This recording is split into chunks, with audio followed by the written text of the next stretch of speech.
Economist. I'm over at Berkeley. I get a lot of calls from the media. I do a lot of interviewing with the media, and I've been getting a lot of calls over the last few weeks about what these movements want.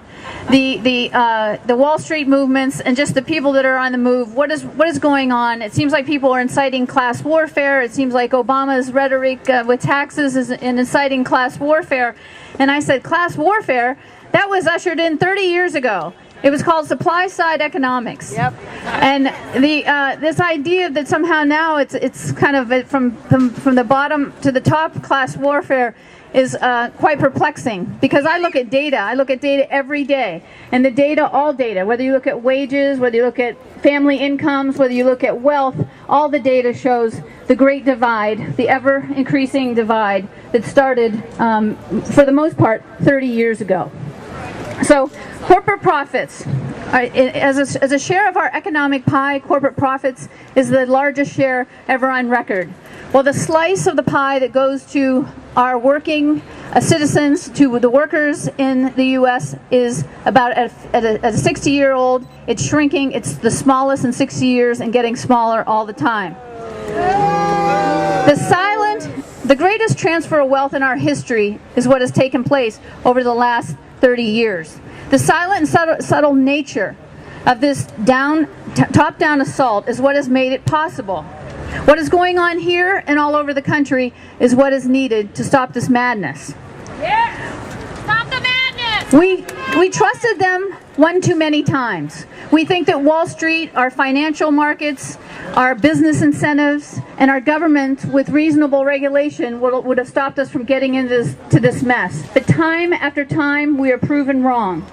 They have simply lost sight that there is a country here, a country that's full of people, and people by the tens of millions are suffering under this badly broken economy.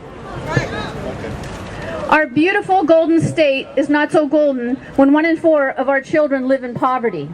Our golden state isn't so golden when family income that has been staggering for 30 years is now on the decline, and families are bending and breaking under the strain of this economic system. Families who played by the rules are now that thought they had a firm footing in the middle class economic ladder, the middle class rung of the economic ladder. They are slipping and sliding at alarming rates. Some are simply falling off the ladder. On the other hand, we have to keep building rungs at the top of the ladder, higher and higher, as millionaires become multi-billionaires. So, while the rich get rich, when the rich are just getting rich and we are all doing better, that's one thing. But when it becomes so perverse, when the economic system becomes so perverse at our expense, then there is cause for economic justice. So yes, let's implement one of FDR's tenets: taxes shall be levied according to the ability to pay. Let's start there. Because I am too big to fail, she's too big to fail, he's too big to fail, we're too big to fail, California is too big to fail, this country's middle class workers are too big to fail. Thank you. Excuse me.